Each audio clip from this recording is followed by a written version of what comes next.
How's it going, everyone? Euler Gonzalez here, looking right now at the React Native version 3, which is a course taught by Katie Kremen.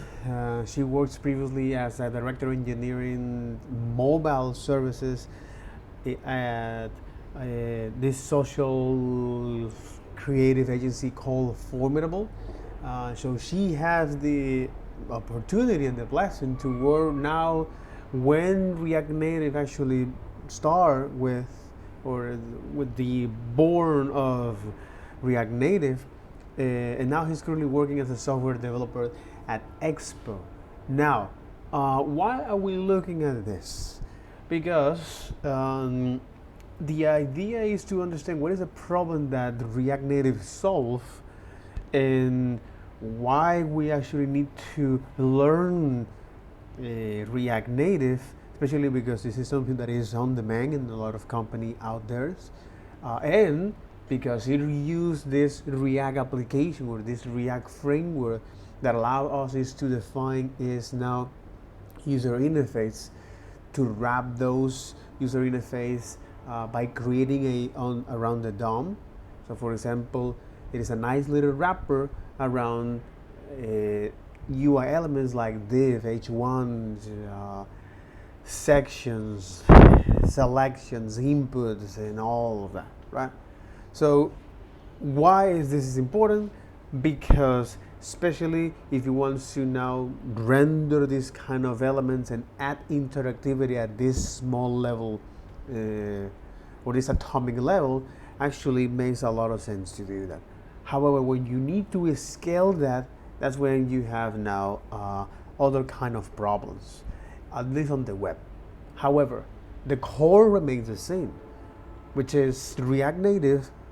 At the end of the day, it use now a JavaScript engine, Hermes or JavaScript core, where now it has bindings or a bridge to talk directly to the compiler or the platform, the compiler platform, whether it's iOS or Android or any other platform.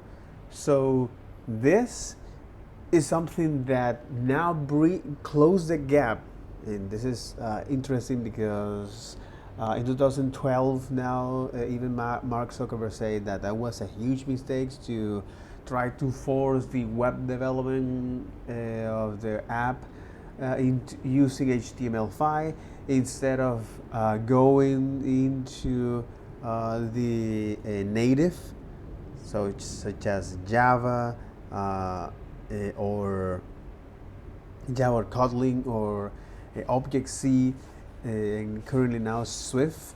But in any case, here we are, right? He invests a huge amount of money to do that. So now we can say, all right, how can we make this? How can we now using this React Native concept that allows us is to write small user interactions and now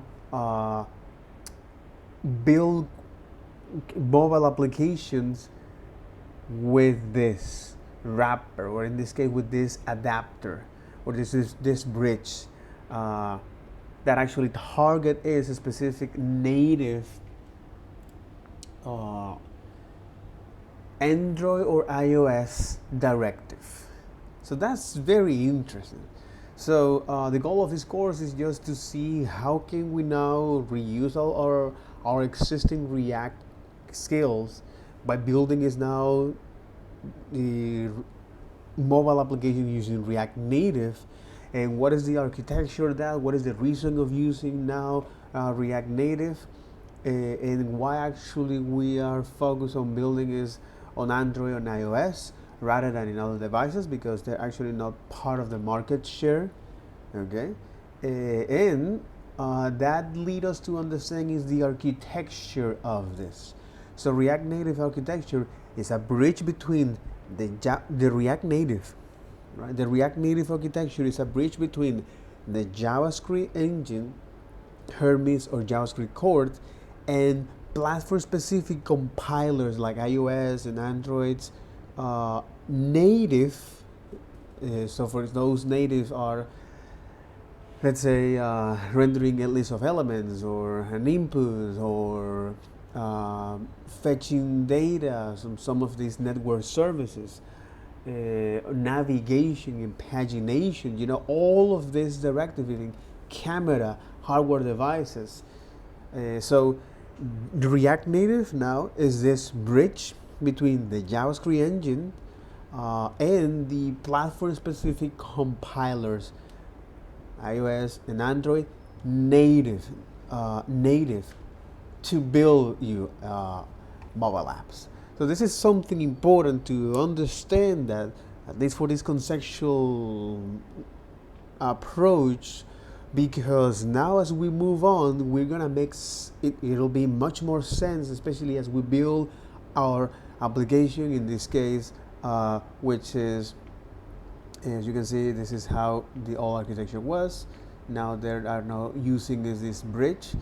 But the thing here is that we're gonna look at this using Expo, which was founded in 2013. That now the application that we're gonna build, which is something that we're supposed to do this. Well, so the applications. So we're gonna build a utility app, which is shopping list, pretty simple, and reminder, and also a blank page for experiments, right? So the specific thing that we're going to explore is that, hey, we're going to explore the built-in components. Remember this native, compiler-specific native for iOS and Android, and how now that Expose is this simple, as a simplified API. For example, like views, scroll view, flat list, touchable, and pressable. Also the built-in styles, the navigation across pages, how to persist data using async storage, and trigger push notifications. So let's get into this. So it means that here we are in the code. We already run this. I actually now have to run this tunnel connected. Okay. I actually have to install this using the npm expo here, the binary here with jar. So jar is this as a way to now see we wanted to create now.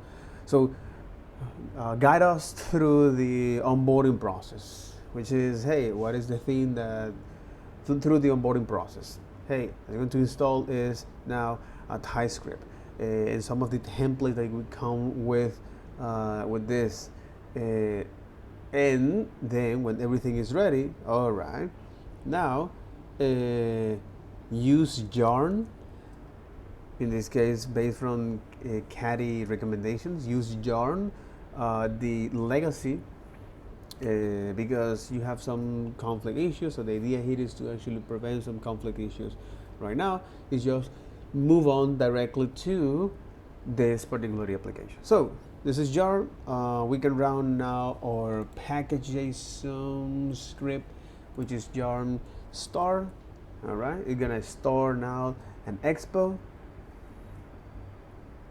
Okay, but in our case, because we have some trouble here with our way to expose that to the internet, or to expose that,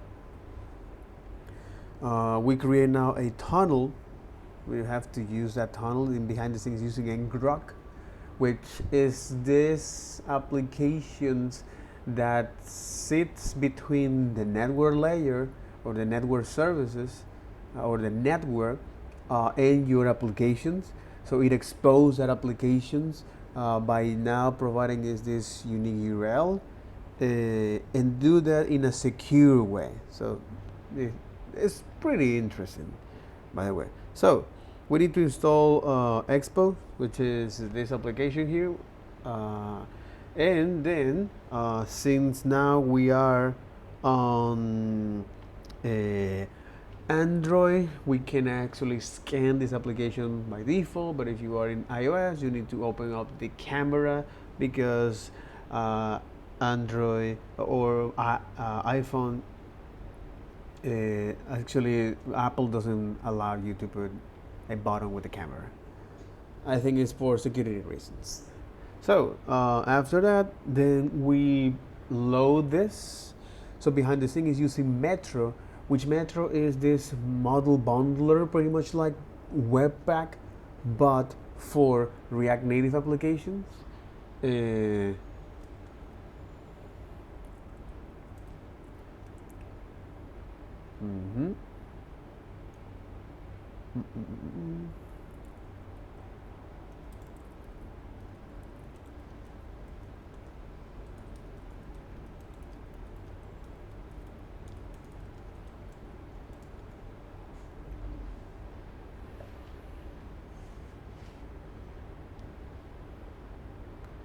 Exactly. Metro-specific design for React Native, offering fast bundling and hot reload optimized for mobile, built-in support for React Native specific features, and handles Android and handles iOS and Android platform difference automatically. Where now Webpack is more for general purpose, used mainly for web apps. We can think of this Metro and Webpack somewhat similar, which is model bundlers, but they serve different purpose. Here, Metro for the, as you can see here, that is say, hey, Metro bundler. So Metro provides now hot mode reload for mobile development, but its target now is it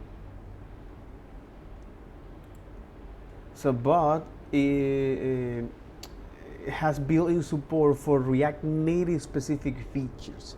Remember, React Native is this bridge between the JavaScript engine, whether it is JavaScript Core or Hermes, and the compiler platform specifics like iOS and Android directive.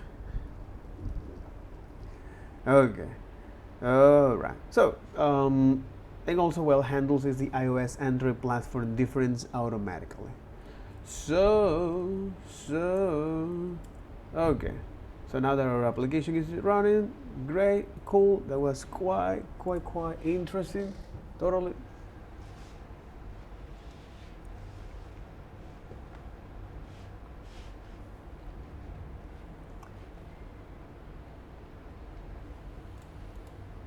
Okay.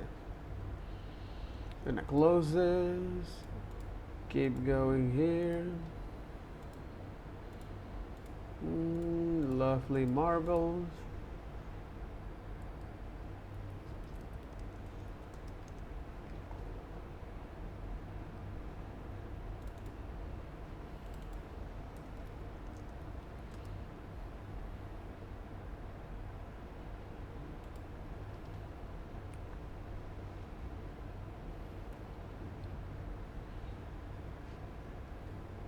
Oh, okay. Next. I think that might be one of their clients here. Or there.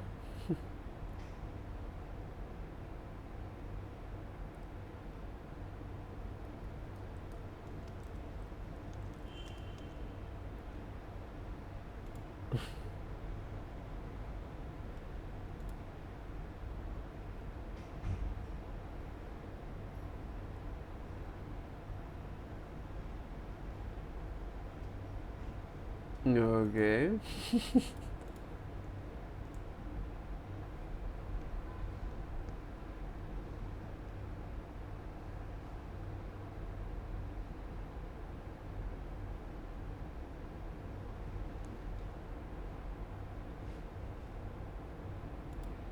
Okay. Alright, and I am actually going to open this on an iOS simulator. because it will be a little bit easier to see on my screen for the workshop. So iOS simulators, you will get this if you have Xcode installed, which isn't necessary for this workshop, but we'll do that in the intermediate one. And I just wanted to call out that we used a TypeScript template, and you... Exactly. I already quite familiar with this because I already run this kind of application. Ready to set this. Xcode. I think if I open that, it will automatically update them. I'm assuming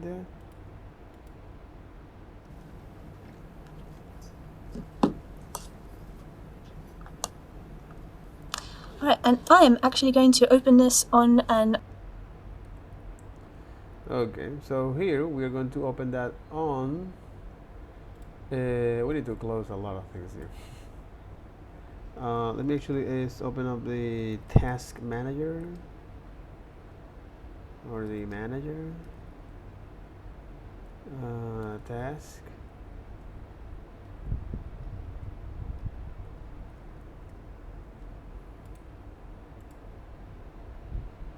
Because I had a lot of things open, but a lot of things open.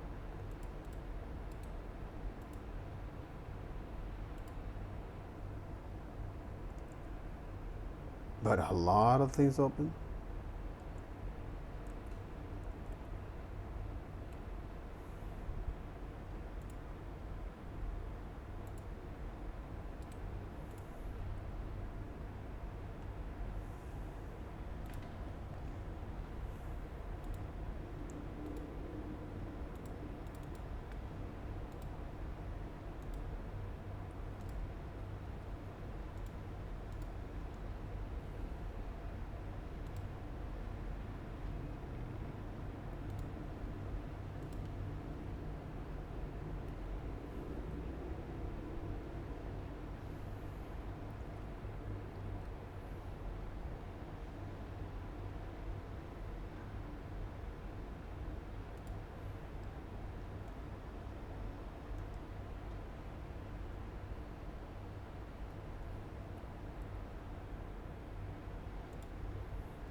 What is the task manager, bro?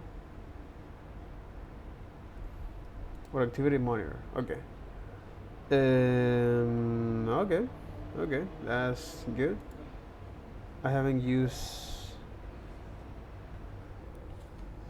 Okay, memory use. That's a lot, by the way.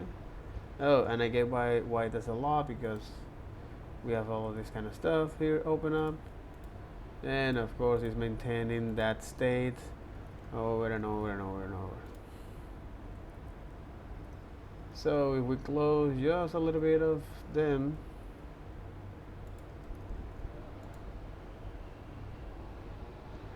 okay, or at least let me actually add that to the resource here. I say, hey, it's going to add this to the resource here. You say apps, right? We had this. That's quite interesting, by the way. There is Aurora, and you got this another one. This is more like for shopping, similar to ISO, right? Okay, cool.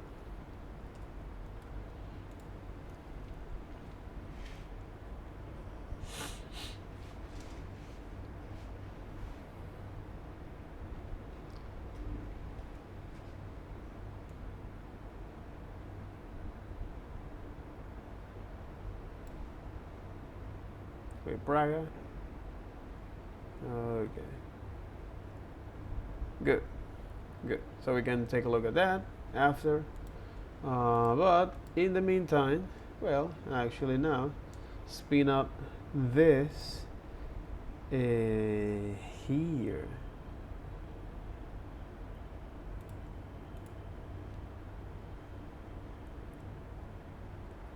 Exactly, React Native.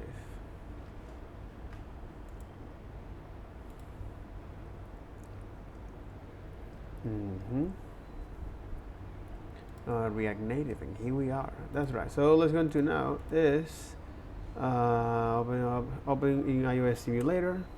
That's right. Luckily for us, we have already a Mac to do that, which is awesome, which is great. It might take quite a bit of time. It say, hey, an error was encountered. Unable to boot the simulator. Launch failed, and this. And here we go. And here we go. Okay.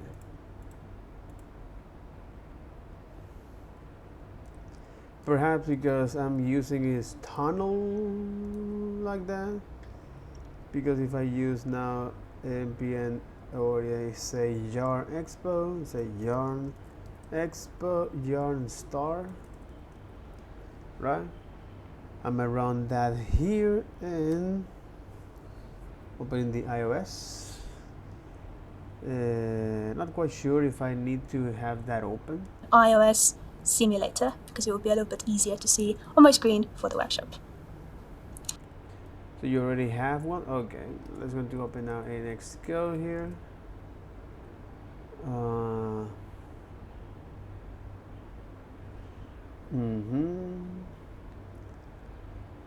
And we can say, hey, create a new project. That's right. Just a simple app. Okay.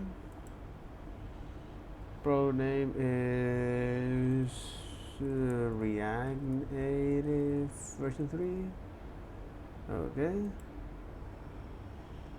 Yeah, I want to create that on document here. And not only that, I want to now go and use is there you go, automatic iPhone 15 Pro. God damn it.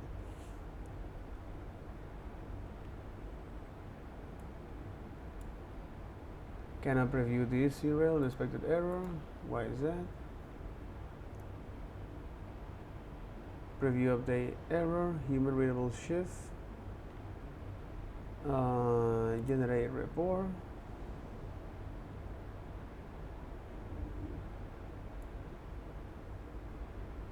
Power state logs. Okay.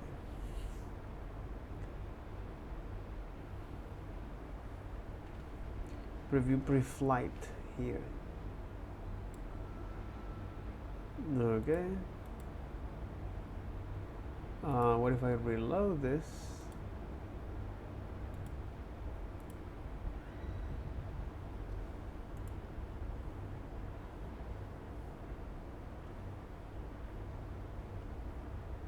What about iPhone 15? Right?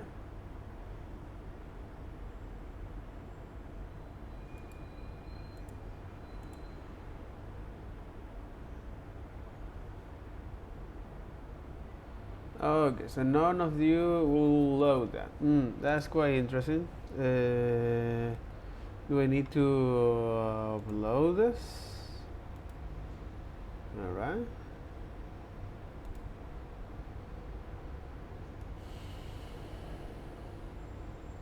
Okay.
Simulator process stock or frozen. Beware with this. Try this solution. Force quit simulator. Wrong in terminal. Okay, let's go to quit this. And then kill the simulator for this. Beware with the code they give it to you. No matches process belong were found. And kill all simulators.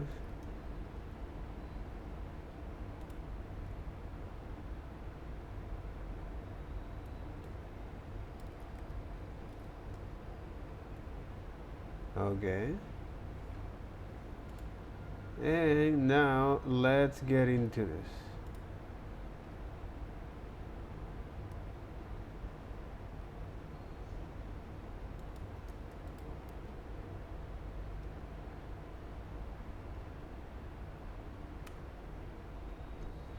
Okay.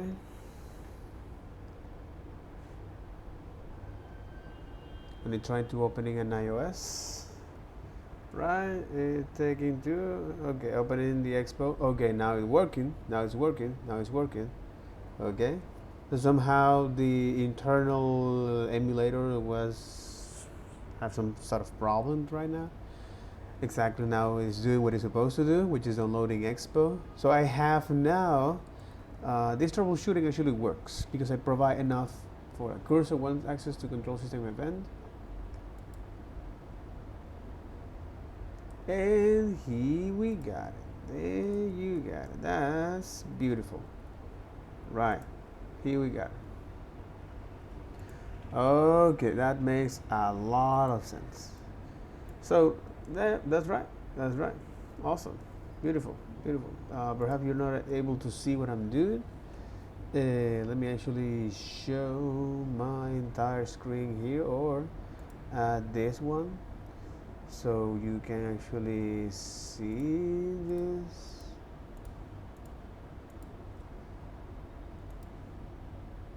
This is for server-side rendering. Now, so I'm gonna leave that. I want to now add new one, which is the iPhone Xcode 16 emulator.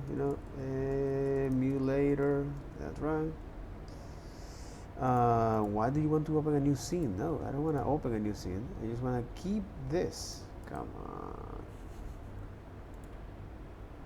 It's not opening a new scene. It's opening a new macOS screen. iPhone 15 emulator. Right. There you got it.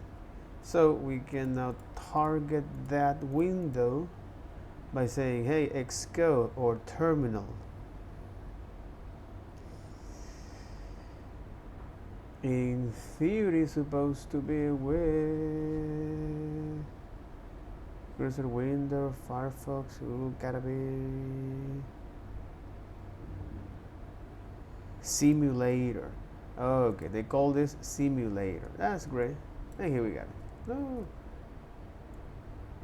I want to preserve the ratio, and there you got it. Okay, that's quite interesting. So we're gonna put it here. So yeah, awesome. Good. So now go back to our code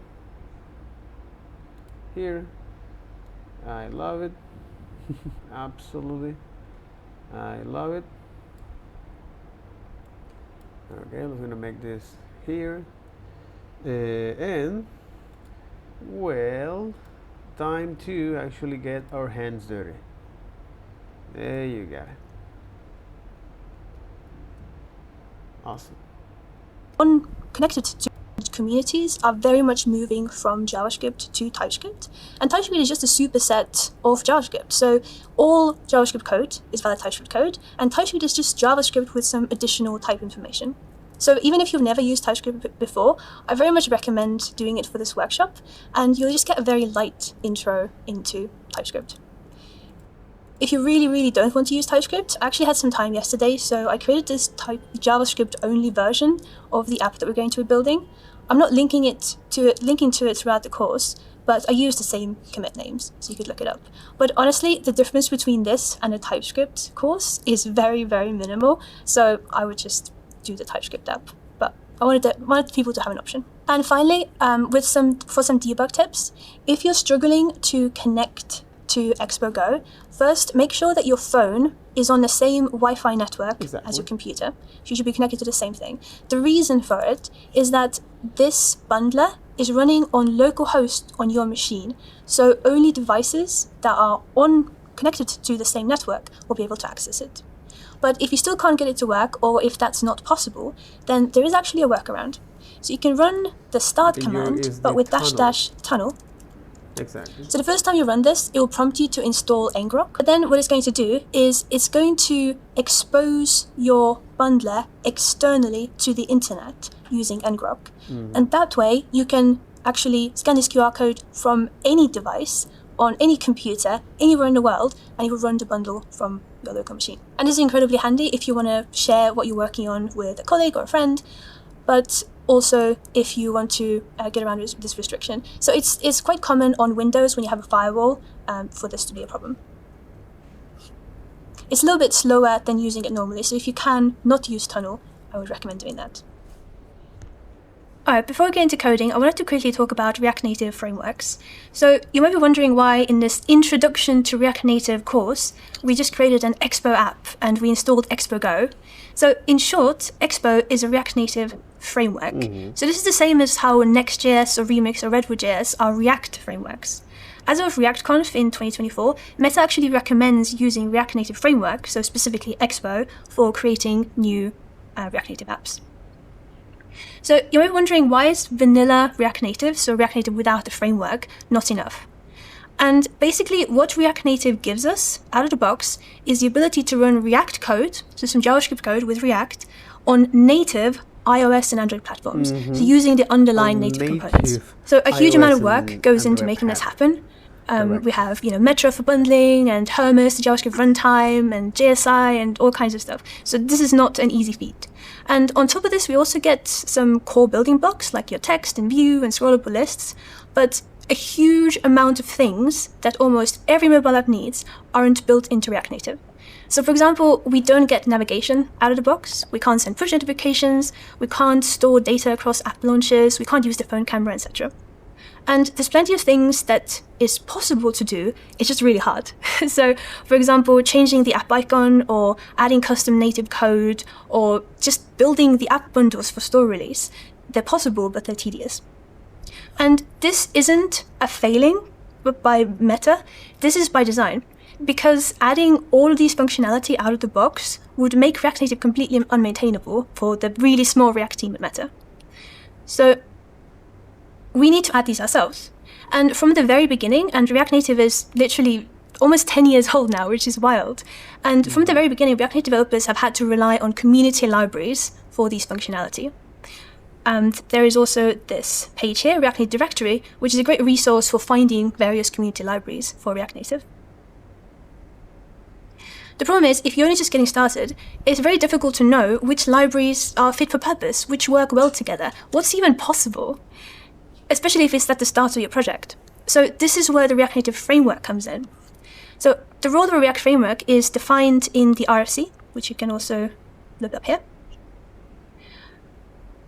And it's a cohesive framework that's built on top of React Native, and it consists of tools and libraries that are not provided by default in React Native. There's also a bunch of requirements for something to become a framework, but the main thing that's important here is that a framework needs to be open source, popular, and free. So companies... Okay, so Expo is now a React Native framework to build on top of that. Pretty much like Next.js, which is very tedious because the problem that Next.js solves is all of the different rendering mode. Single-page applications, server-side rendering, and now there's React server components. That's one, okay? And each one of them serves to a specific purpose. And now here, React Native frameworks, which is now Expo, it says now, hey, All of this tedious stuff, especially to now targeting a specific iOS on Android directives, let's say camera or the splash screens, or navigation in the mobile. Not to mention release your app in a streamlined way possible. So all of this is to say, all right, you know what? Let's going to make all of this simple for ourselves. Especially for the React Native team. So now they recommend is to go with Expo for that. Expo Go is not Expo. Exactly. So Expo is an open source React Native framework, and we'll be using it through this course. May provide additional paid features on top of the framework, but the core of it needs to be free. The paid parts should not be requirements to use the framework, and there should be no vendor lock-in. So there's pretty strict restrictions for something to become a React Native framework. So Expo is the open source React Native framework that we're going to be using throughout this course. In particular, we're using Expo Go. Now this is really important. Expo Go is not Expo. It's not Expo. Expo Go is one small part of the Expo framework. It's a sandbox environment that's meant for learning, prototyping, and getting started quickly. It is not recommended to build your production apps with Expo Go. We're using Expo Go today because we're learning about React Native, and this is literally the use case for it. In the intermediate course, we're going to move on to development builds, which is what you graduate to after you outgrow Expo Go. Okay.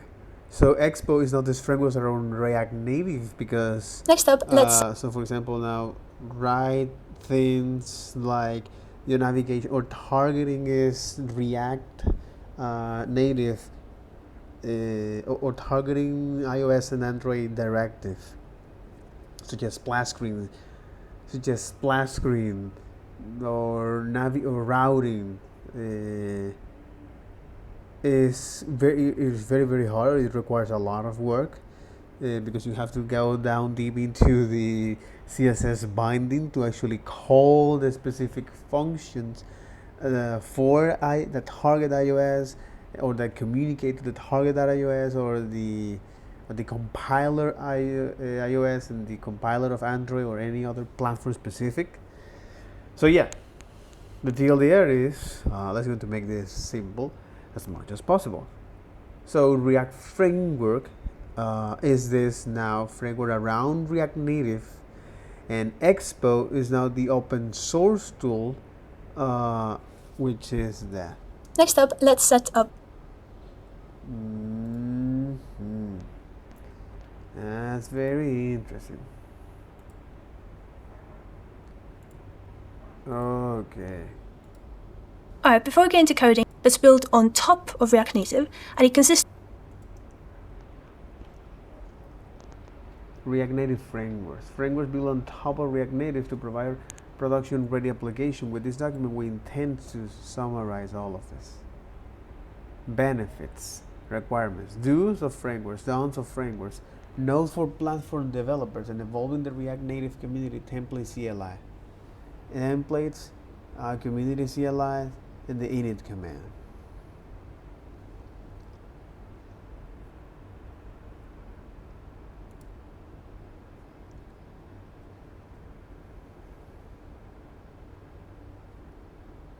Exactly. The React Native team is focused on creating core APIs and functionality that fits the most general use case when developing native app, not just restricted to Android and iOS. So shipping native apps to production usually require a set of tools and libraries that are not provided by default by React Native, but are still crucial to hit the ship to production. Examples of such tools are support for published applications to a dedicated store, or support for routing and navigation mechanism. So because at the end of the day, now this React Native team is focusing on core APIs and functionality. So we need a framework around that to actually tackle problems that are important, like publishing your apps for a dedicated store, Store, Android and iOS, or support for routing and navigation mechanism. When these tools and libraries are collected to a form of cohesive framework built on top of React Native, we call this a React Native framework. In this React Native framework, one of the examples of open source React Native framework is Expo. You're either using a React Native framework or you're building your own React Native framework. Oh my god. So why you're defining this now? Okay. Interesting. So again, this is especially for applications. Okay, this is true for applications developers that want to target one or another. So tools and libraries that are not provided by default in React Native. So this is now React Native frameworks overview. Again, quite interesting, quite important to describe this. React Native here. This is the introduction, the setup here. The setup, and then here we go with the component styling and all that kind of stuff. So this is React Native project, Expo and Goes and Androids, right? And now React Native framework overview. So React Native framework overview. Okay, so the TLDR of this is that React Native team focuses on develop core features, core APIs. Okay, as they put it here. What?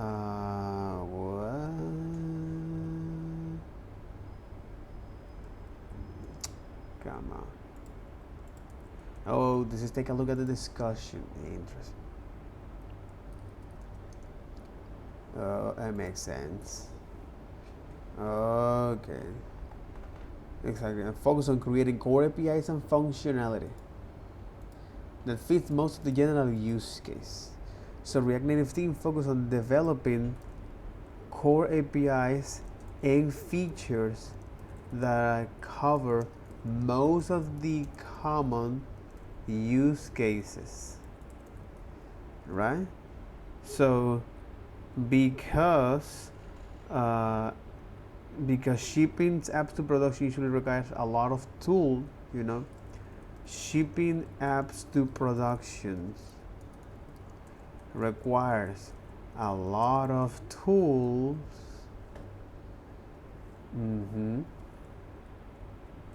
And libraries that are not provided and libraries that are not provided by React Native. You need to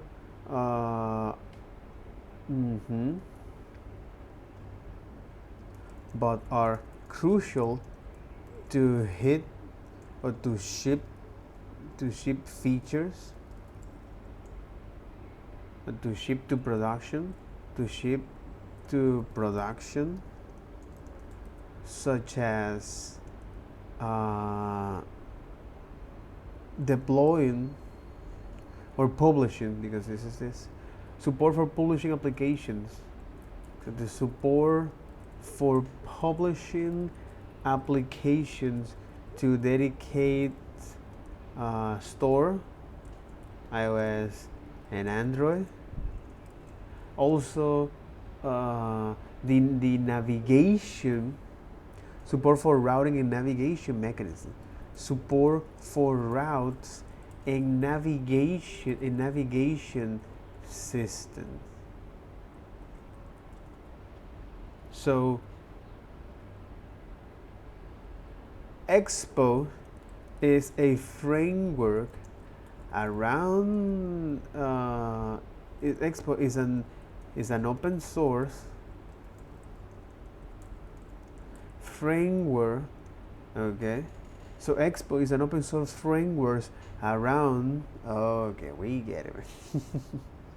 We definitely get it here. So Expo is an open source framework around React Native.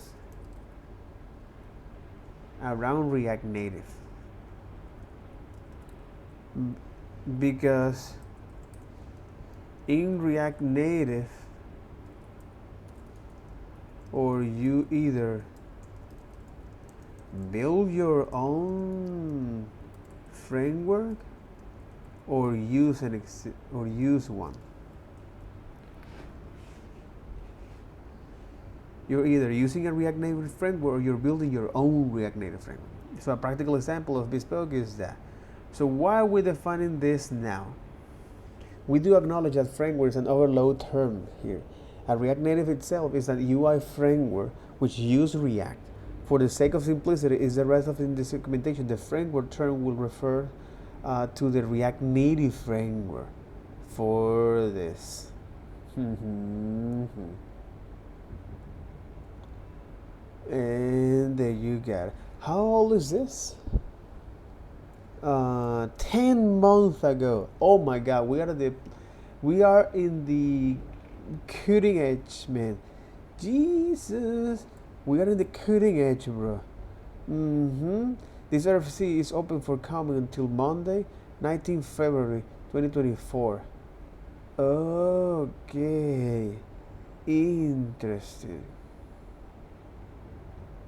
So before we delve into the responsibility of React Native framework, it's crucial to define what is a platform and what is the key value proposition that lets you write application and target several different platforms. So a platform is underlying computing architecture and operating system in which applications run. Yeah, it's the computing architecture and operating system which applications run. React Native offers first-party support for Android and iOS, as the code to target Android and iOS lives inside of the React Native repository. So over the years, the ecosystem has developed support for other platforms, which we call out of the three platforms.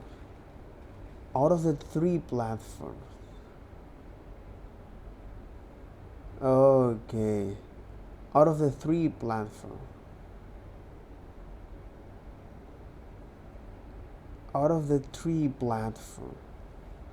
React Native is not only for Android or iOS. Our partner in the community maintain projects that bring React Native to other platforms such as Mac, Windows, and Vision OS. React Native Vision OS. Learn once, write anywhere. Build your first special React Native app.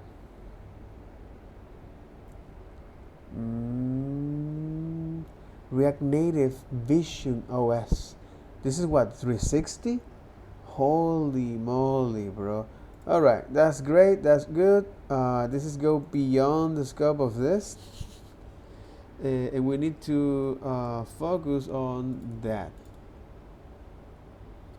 Okay, this is not discussions.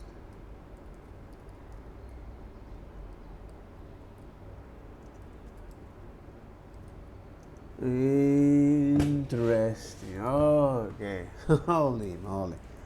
Okay. So let's get into this. Definitely, let's get into this, right? Let's get into this. Oh my God. This kind of concepts are quite simple to grasp on. You know, it's like, because we already get from a very hardcore stuff. Next up, let's set up linting. Linting is really important. Setting this up is really quick. I very much recommend you do it. As of SDK 51, there is actually a lint command built in. So if you do npx expo lint, it will tell you that you don't have any lint config, and would you like to configure one? So let's do. Okay, again, interesting. Okay, linting and formatting for this React applications. Okay, so linting and formatting here. So you can stop this, okay, and then you say, hey, Expo, I want you to now provide a lint option and say no, I don't recommend that because it's like an argument here. And then he say, hey, yes, I want to provide now this linting is using now ESLint for that. Okay.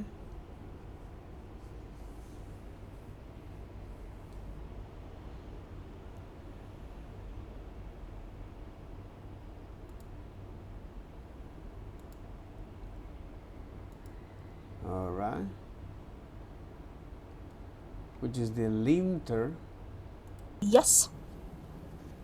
And it will install ESLint, it will store some packages, and it will also create an ESLint config for us. And the second thing we want to do is install Prettier. Again, this is just a very strong preference of mine because to be a good developer, it's good to be lazy, and Prettier lets you focus on the things that are important, which is writing code, not the things that aren't important, which is figuring out where exactly to put the brackets so they look pretty. So I have these instructions here to install Prettier and the Prettier configs, so we have separate instructions for yarn and other because we want to install them as dependencies. And this is now for Prettier that you have to install that by your own with this exactly. With Prettier and the ESLint config Prettier and the ESLint plugin here.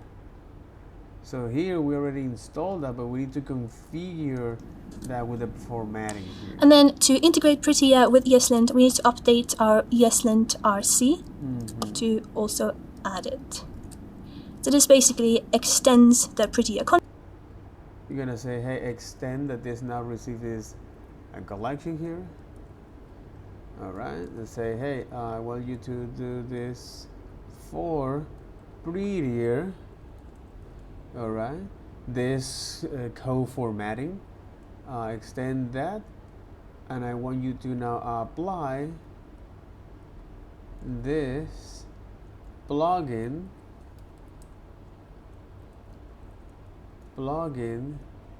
here, or the plugins in plural. Okay, and I want to apply now the Prettier plugin.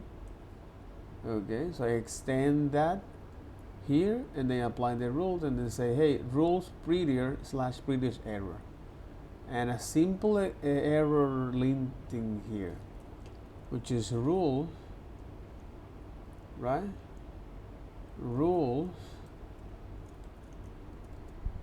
is, hey, Prettier error, Prettier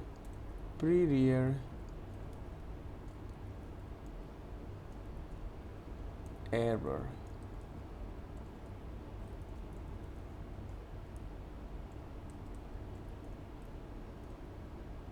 Config, it adds the Prettier plugin so that we would have all the Prettier errors as ESLint errors. And I actually see that I'll immediately get some squigglies because by default Prettier uses double quotes instead of single quotes. So you could create a Prettier RC to change the preference to single quotes, but I'm just going to stick with the default. And the great thing is that Prettier errors are auto-fixable. So if you run your lint command, yarn lint or npm run lint, etc., with --fix, it actually auto-fixes all of these. And if you have an editor like VS Code and you have your ESLint plugin, it will also auto-fix as you save. Alright, now it's time to actually write some React Native code. Finally, right? So we're going to build a shopping list. So if we scroll to the end of the screen, have an example of what we're going to start with. So we're going to start with a shopping list item. So it's going to have some text and it's going to have this cerulean line underneath. I looked up this color with like from a color website because I liked it, and I tried to find out what its name is because I thought it was blue, but it's not, it's cerulean. So now we all get to learn this color. Alright, this is what a React Native app looks like. So if you're used to web development, you would expect this to be maybe a div, and well, this wouldn't even have anything. So this is what it would look like. Next up, let's because this is an object that expects that. That's right. Yep. Okay. So now, yeah, this is because the default. And the great thing is So you could create a pretty RC to change the preference to single quotes, but I'm just going to stick with the default errors. And I actually see that I'll immediately get some squigglies because by default prettier uses double quotes instead of single quotes. So you could create a pretty RC to change the preference to single quotes, but I'm just going to stick with the code. Finally, right? So we're going to build a shopping list. So if we scroll to the end of the screen, have an example of what we're going to start with. So we're going to start with a shopping list item. So it's going to have some text and it's going to have this cerulean line underneath. I looked up this color with like from a color website because I liked it, and I tried to find out what its name is because I thought it was blue, but it's not, it's cerulean. So now we all get to learn this color. Alright, this is what a React Native app looks like. So if you're used to web development, you would expect this to be maybe a div, and well, this wouldn't even have anything. So this is what it would look like on the web. So unlike the web, in React Native, everything is wrapped in a component. It's like your first view with styles.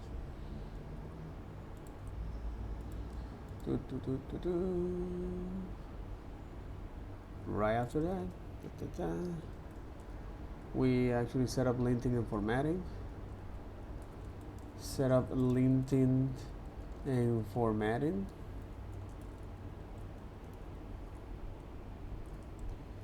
Okay. Actually, that's not interesting, by the way. It's like just straightforward. Not for this course. It's just go here and take a look at that. You know. And now, finally, to your first view component with styles. Okay. Your first view component. Actually, I'm quite lazy. No, can you don't allow me to? Jesus. There you go. Or I can just say, hey, your first component view, your first well view component with styles. All right. So you see that I've replaced this view with a div is because a view is basically a React Native equivalent of a div. We use it the same way. I know it sounds like when I first started, the name view sounded really confusing to me because it sounds like this big thing, you know, like model view controller. You only have one. That is not true. You have many, many, many. Same as divs. It's views all the way down. And the second thing is a text. So this is something that you don't have on the web. And on the web, you can just put text anywhere and it will render. If I actually do this in React Native, I'm going to get an error. Because in React Native, all text must always be rendered inside a text component. And the reason for this is that React Native renders this as underlying native UI elements for each platforms. So it will be the iOS text and the Android text and web text and macOS text and tvOS text. So it needs to be wrapped in a text component. Here, but now, because we and another thing to watch out for is something that you might be used to doing on the web, which is using this double ampersand to conditionally render things. So you might do things like true and like render this thing, which is really common. And this actually works in React Native, that's fine. And false would also work and it will not render it. The problem is if you render something falsy, that actually renders on the screen. So if you accidentally do if like array.length and the array is 0 and you render a 0 here, you actually get this error because it's trying to render this 0 and then you get this error saying the text strings must not be rendered outside of a text component. It used to be that empty strings had the same effect. Thankfully that was resolved. But if you do not a number, this will actually also error. So to play it safe, generally in the React Native codebase, you would do something like if not a number, and you do like a full if statement. Alright, and then the last thing we need before we can actually build our shopping list component is to understand how styling works. So styling in React Native, the built-in styles are actually very similar to how styles work on in the web. So if you can do CSS for the web, you'll this is some okay, so this is some basic nuance here. So for example, if you want to render this here in a condition by saying hey, this is true, I want you to render this, otherwise null, right?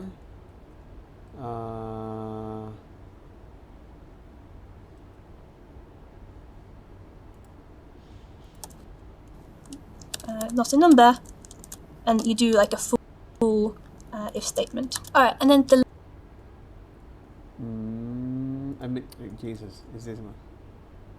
Jesus, is this one? So this is JavaScript, and you say, hey, let me actually run this yarn start, and now launch that on iOS. We already have that. We're actually showing that properly. However, if we for some reason return is a number here, in this newer version actually I fix this.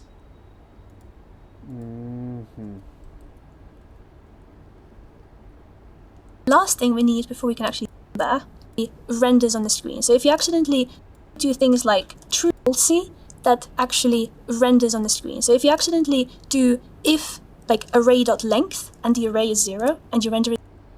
Okay, but this is you want to check this kind of stuff to actually render conditional elements here. A very small nuance here. So here, if you try to now print true values for that, it actually won't break, which to me is quite interesting. However, if you put here false, seems like it's not reloading this. Why not?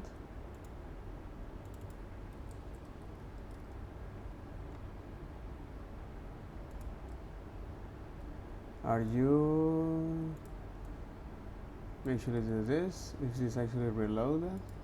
But for some reason it's not reloaded. It's not bundling this. You know? Okay, that's not what I.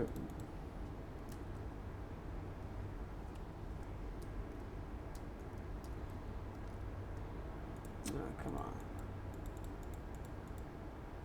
Come on, man. Show me more. Customize now.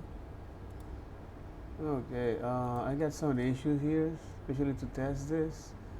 We actually stop the server and then rerun this. Okay.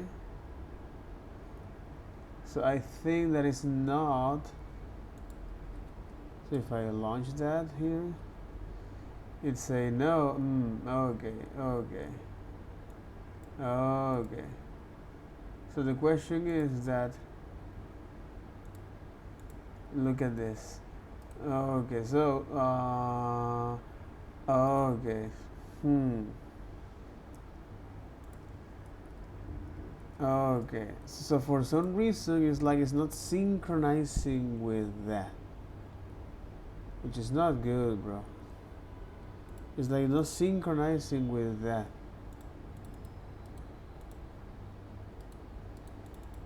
It's like not synchronizing with that. That's not a good outcome, by the way. So I want to close this. I want to actually quit the device, the simulator.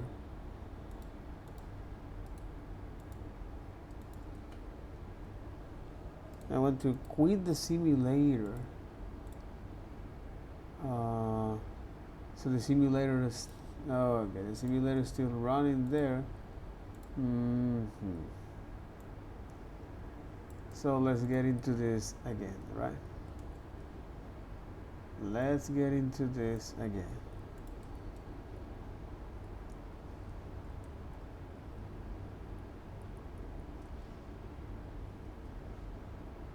And now I want to run this, okay, and launch the emulator.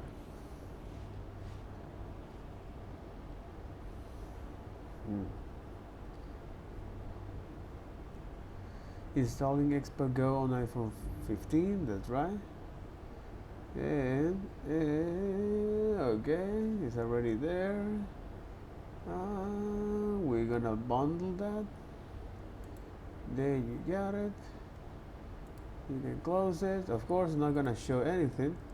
So if I rerun this, it actually showed this. But if for some reason I show now a series, throw an error here, because you have to be careful about this true t values. So it doesn't evaluate if a value is 0 or not. So very interesting nuance, bro. Text string must be rendered with a text component, you know, or you either render this as with false. So for example, if this is not a number,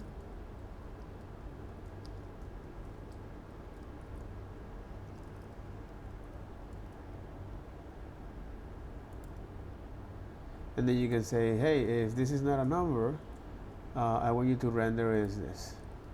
So otherwise is null. And this is quite interesting because it cannot recover from those kind of errors. It cannot recover from those kind of errors. No breach error. It cannot recover from those kind of errors.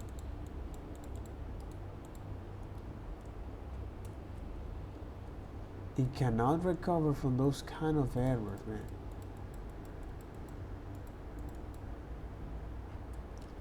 It cannot recover from those kind of errors.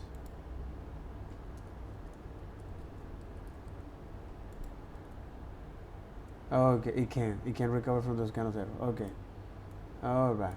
Okay. So, okay, that's great. And you have to be careful about this. You have to be careful about this if you want to render is conditional stuff. Okay, that's a tip, bro. That's a tip, bro. Okay, setup and linting formatting.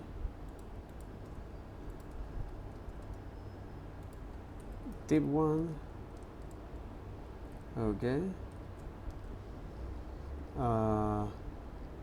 Evaluate true or false values when conditional rendering.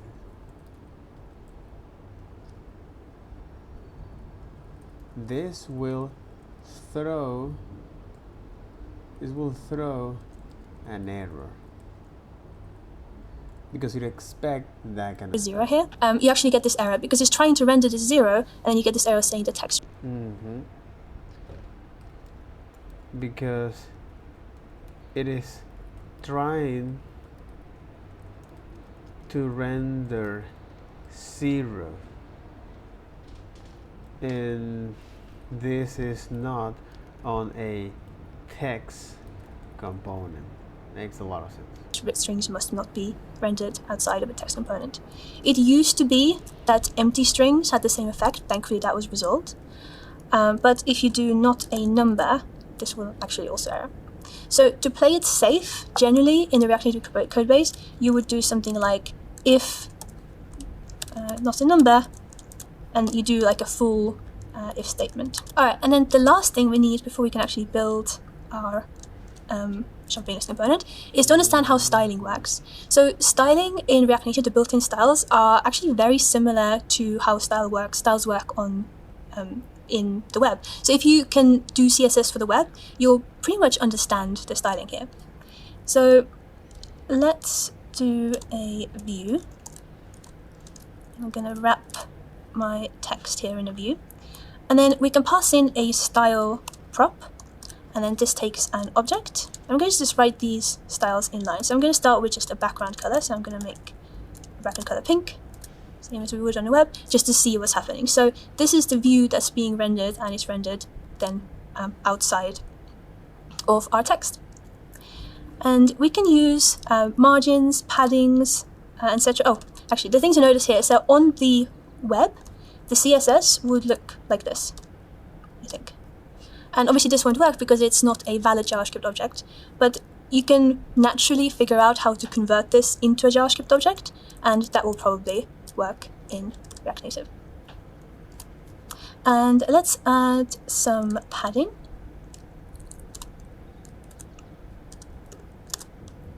So the handy thing, I think CSS still doesn't have that. Let's do padding horizontal, and let's do padding vertical 16. Oh, one of the great things of TypeScript is that the auto-completion feature. There you go. So instead of writing padding left and padding right and padding top and padding bottom, we have these handy utility styles where you can do horizontal and vertical padding, because it's just something that you end up using quite a lot. We also need to remove this align item center here, so that this would float to the start of the screen.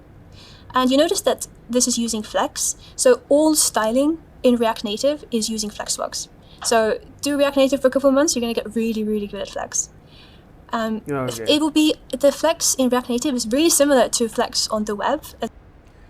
Okay. Another thing is that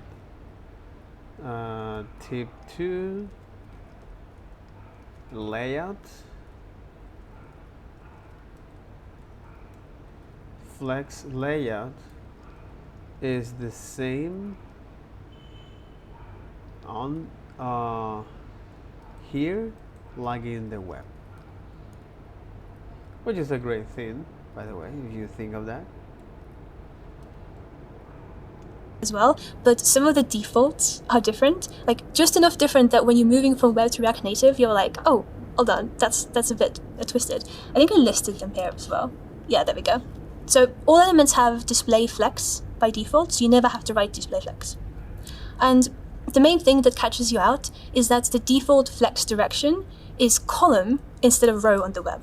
And there's a couple of other differences as well, but these are the main two.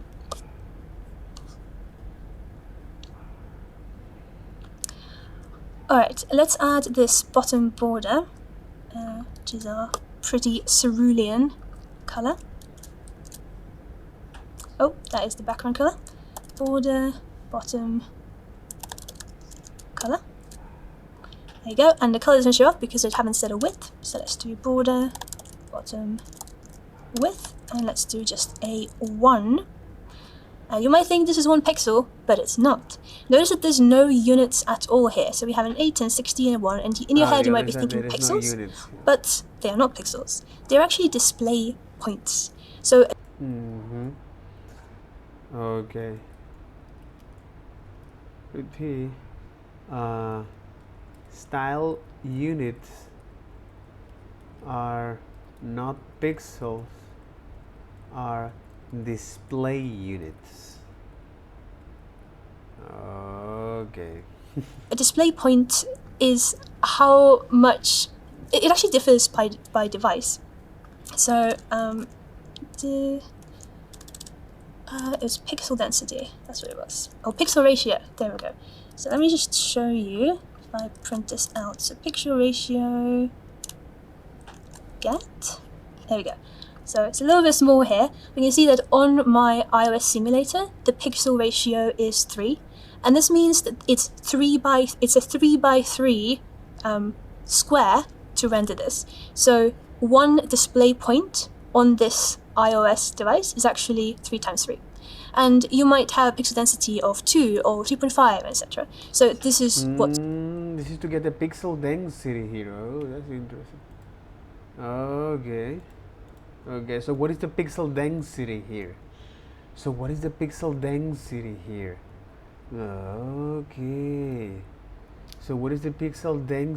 here, bro?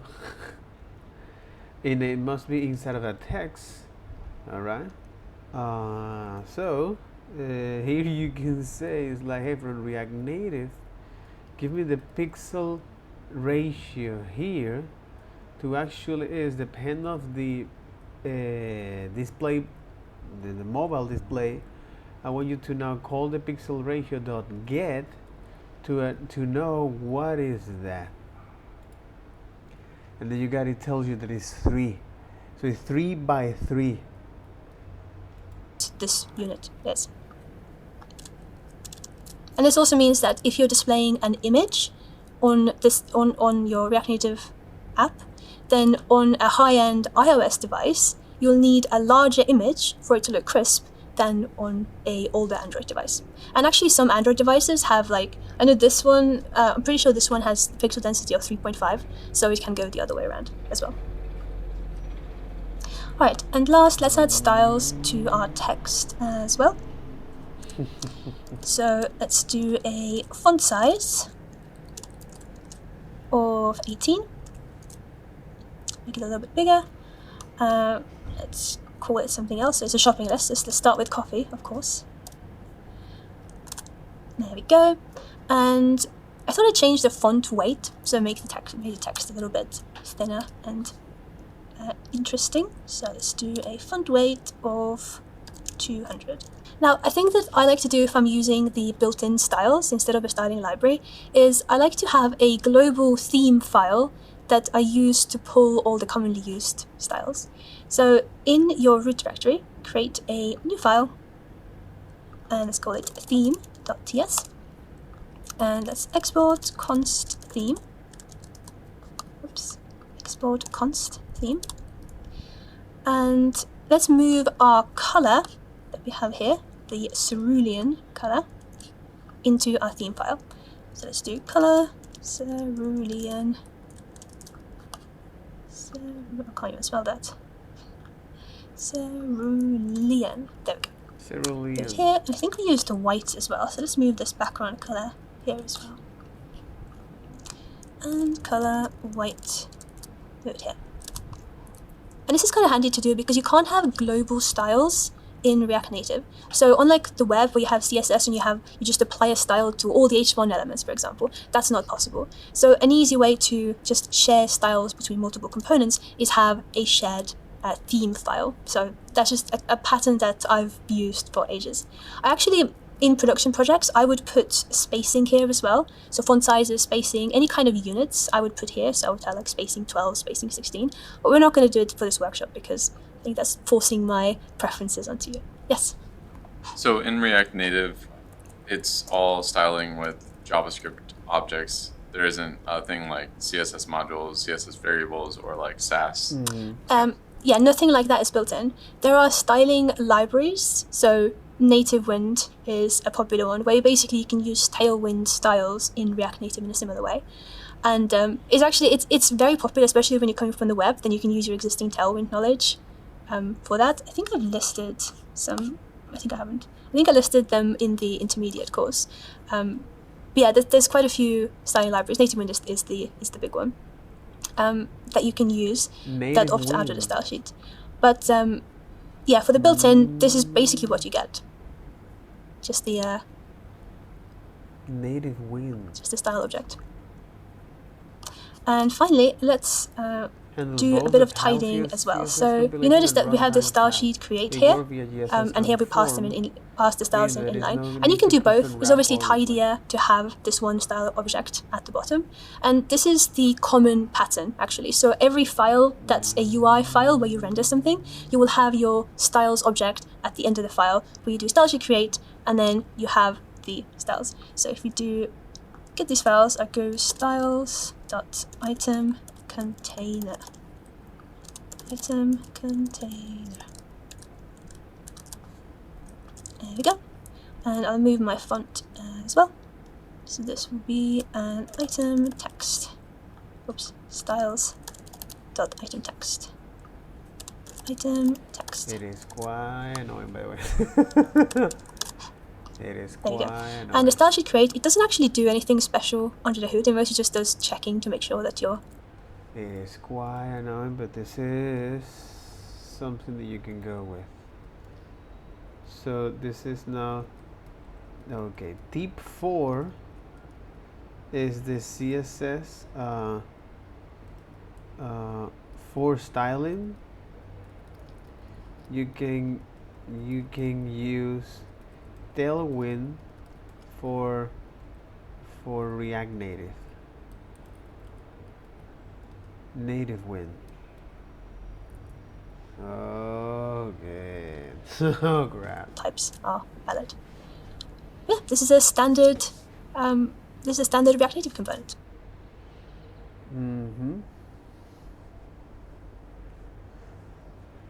Next up, we're going to create a delete button. So we're going to look at some touchables. So if you scroll to the bottom, you see what we're going to build. So we're going to have a delete button to the right of our item. And we're going to have this confirmation alert if you press on it. So React Native comes with a button element, and it's almost never used. I'll show you why. Because if I render this button, title, it looks like this. It looks slightly different on Android. It basically renders a native looking button for each platform, and you can't customize it at all. You can't give it any kind of styles. And this is why we only tend to use this button element if we're just testing out something locally. But generally for production apps, you don't use it. But the way that you actually make something into a button in React Native. Create button with pressable. Okay. And then you have now create button with pressable. That's interesting. Is you wrap it in a touchable or a pressable components. So the most commonly used ones are a touchable opacity and a pressable. So let me create some text here. All of this is just because our Delete. now. And let's wrap this in a pressable. So pressable is kind of the new generation of touchable components. Let me do an onPress. And this takes a function, and we can console log something. Console log something. Press. So now when I press it, actually, I wonder if I can open my terminal here. I don't really use the VS Code terminal. Terminal? There we go. There you go. So let's Okay. do If you want to start. use the. Alright, so I have my VS Code terminal running here. So if I, yeah, there we go. So this console log gets executed, and this is kind of the new generation of pressable components. It has some additional props that you can use. Because there are wrappers around that. What have it? There you go. You can have on hover in, hover out, on press in, press So out. they provide now You can also have like pass in custom styles based on whether the button's pressed or not. But let's keep it simple and use a touchable opacity. And this is very handy and very popular because when you press something, then it automatically applies an opacity.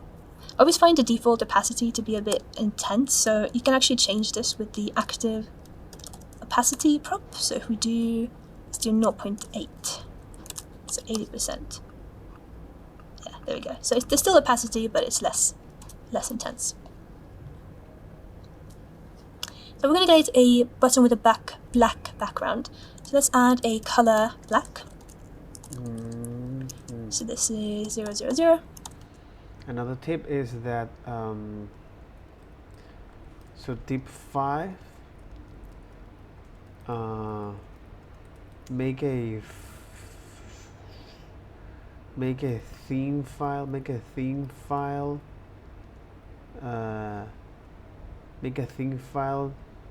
shareable across the entire web, across the entire app.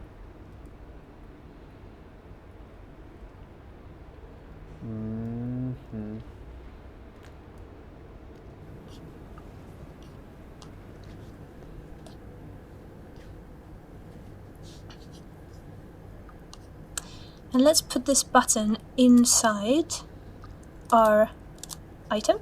So it'll be here. There we go. But they're rendered underneath each other, which is inconvenient. So how do we render them in a row? Well, we are in the world of flex. So in our item container, let's do a flex direction of row.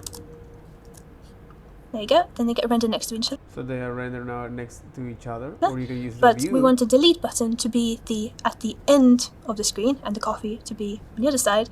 So let's So do we can use this now. Flex space a between. justify content, Justify content. and you want space between. So this Exactly. renders So them now this with render a space is between. a space between. And also to make sure that these are centered. Actually, you can't see it that much because they're not next to each other now, but they're not actually centered. So if we do align items center, then they're actually centered on the same line. And now let's do our space between. Alright, so this touchable opacity, we want to give this a black background. So let's do a style, styles.button, and add a button style here.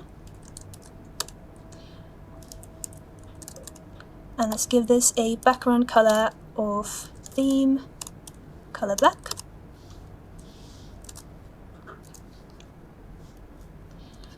Obviously our text isn't showing up now, so we'll need to make the text white. So for the text, let's do a style equals styles button text. Let's create this button text style right below there to have the color be theme.color white. and that is quite interesting. Beautiful. And back to our button, let's add some spacing. So let's do a padding of 8. And there you go. And border radiuses tend to look nice on buttons, so let's do a border. So border radius seems to look border nice on border. Radius of what? 6. So these numbers might look random, but I tend to have a convention, I guess, for myself, where I only use even numbers. So I tend to use 2, 4, 8, 12, 16, 24, 42. And I think it's just conventions from like styling guides. And then for the border radius, I found that border radius 6 just tends to look nice in most cases, so I tend to default to that. So lastly, for our button text, let's make it bold. So let's do a font weight of bold. And let's make it uppercase, so we can use text transform uppercase to make it an uppercase button. And finally, I find that the letters are a bit cramped, so we can use letter spacing to actually add some spacing between the letters. So if we do letter spacing 1, you can see that it kind of breaks them apart a bit. It looks a bit pretty. So, but all of these by defining is the div here, and defining the text and the bottom, and then now apply particular style. Alright, so we've created this button now. To the container. Let's also add this alert confirmation. So alert is a... You know, you are applying is now specific elements to this container, and then pretty much like a flexbox elements here. But instead of actually render all of the elements right after another, or right below another, we're gonna now say, hey, let's go to render these elements into this in the same row, not one after another, not in a stack here. Built-in component in React Native, so you can import alert from React Native. Okay. And let's create a function that is inside our React component. So let's do const handle delete. So let's do an arrow function. And again, whether you use arrow functions or function functions, that is up to you. But I'll just tell you the convention that I am currently favoring, which is that if you have components, they will be function functions. And then things inside the components, like no utility functions, I tend to use arrow functions. So just my preference, but there's no particular reason you have to follow it. Alright, so let's do an alert to call that and say, hey, are this you is sure like the you alert. want to delete this? And in our touchable opacity, when we on press, we can call this alert, and this is a React thing, but if you have a function that doesn't take any arguments, or the arguments are the same as what are passed in from the component, you can actually omit this arrow function nonsense and just put handle delete here, and it will. But again, this is a very arguments are the same.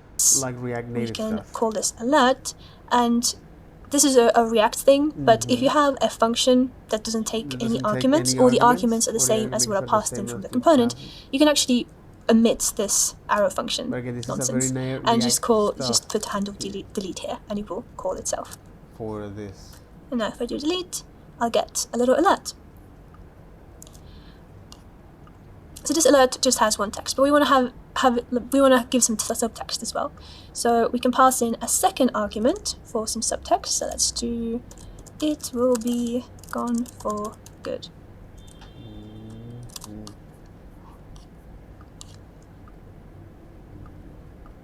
There you go, now we have some additional text here, but we don't have the confirmation buttons.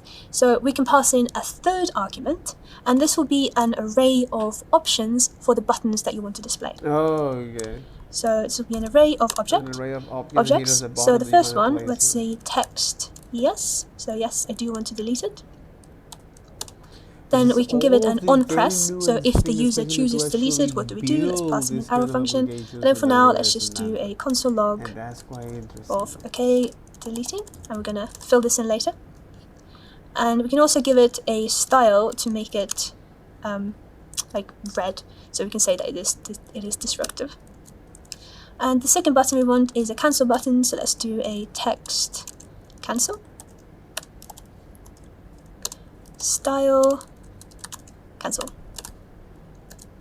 There we go. So now if I choose delete, you actually get this cancel and yes. So if I do cancel, I don't get any logs, and if I do yes, it executes deleting. the function that was passed in with the on press. So now if I run this on Android and I do delete, you actually notice that this alert looks different than my iOS one, and that's because it's using it's React Native. It's using a platform-specific alert. The platform-specific I want to customize the alert. Would I have to build a custom dialog? Yes. Yeah, if you want to customize the alert, you would build a custom dialog.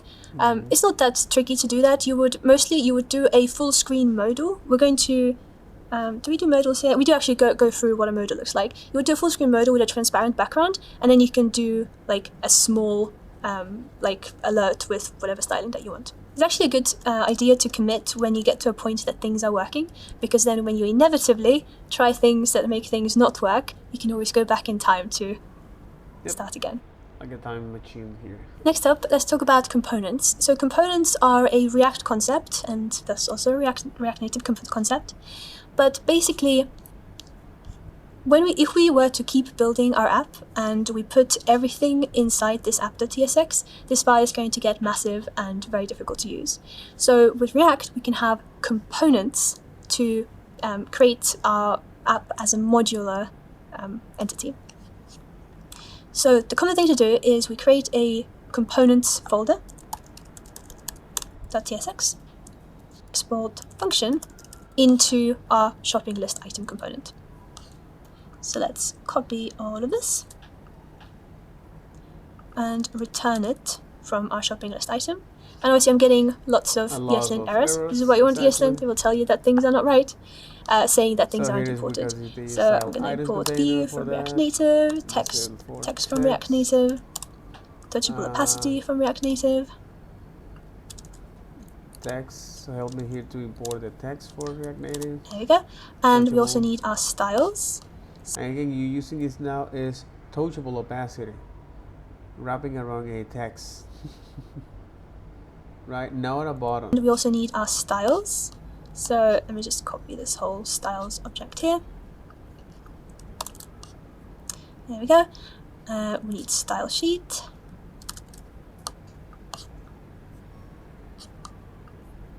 And we need to move our handle delete function.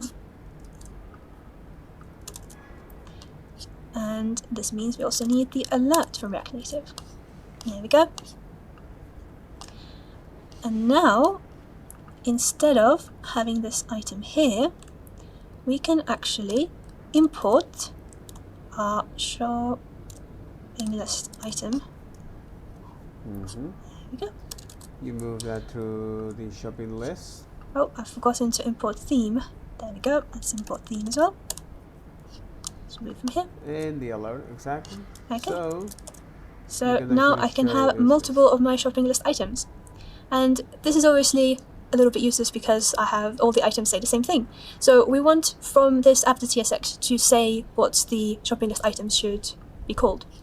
So to do that, we can pass it props or properties. And props are passed in, well, let's start it from here. So it will pass in from here. So let's say this is, I'm going to make sure I name it the same thing. Yeah, we And are that's because we happen just to do a function note in line.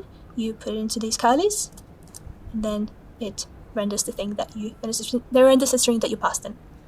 And actually, now that we have our name, we can update our alert to say, instead of "Are you sure you want to delete this?" you could say the name of the item you want to delete.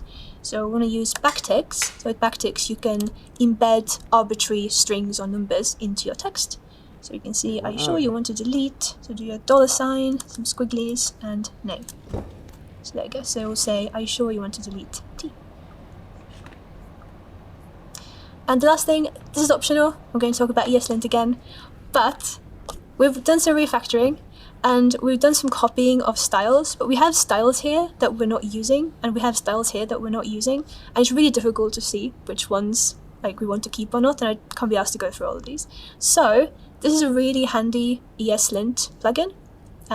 It's a React Native ESLint plugin, and it has a couple of different properties here, but the one that I'm interested about, so it has a couple of different ones here, but the one that I'm interested about is the no unused styles. So let's install ESLint plugin React Native.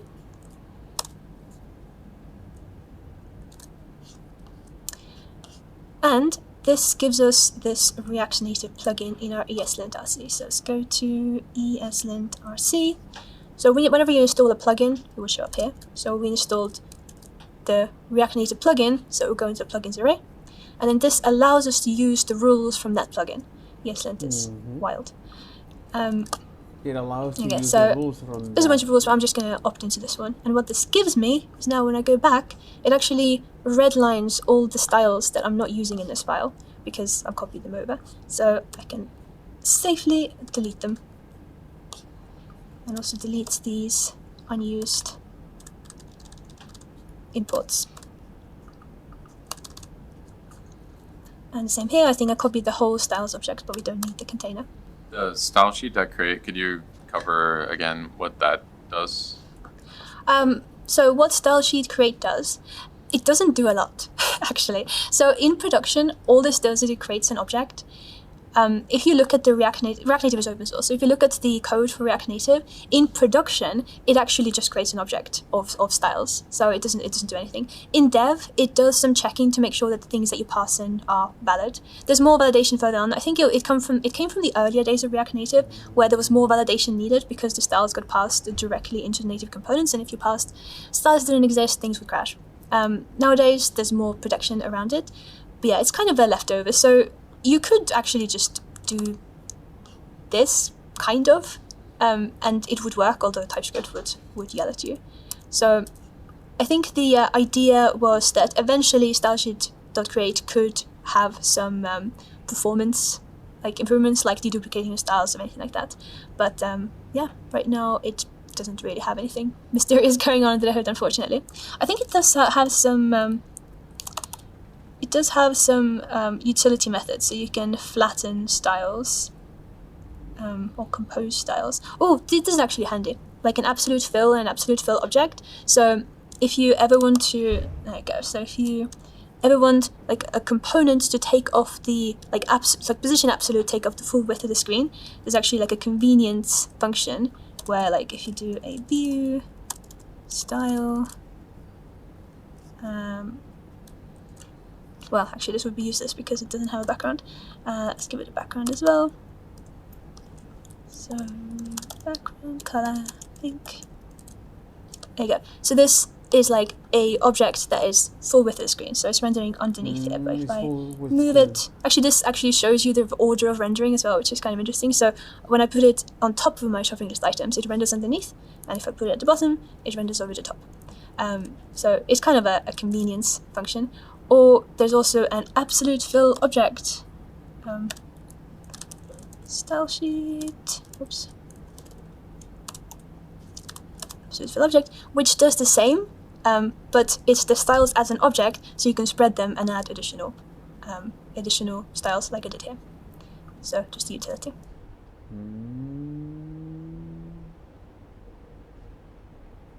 Okay. So next up, that'll be all for this video. Take care. Bye bye.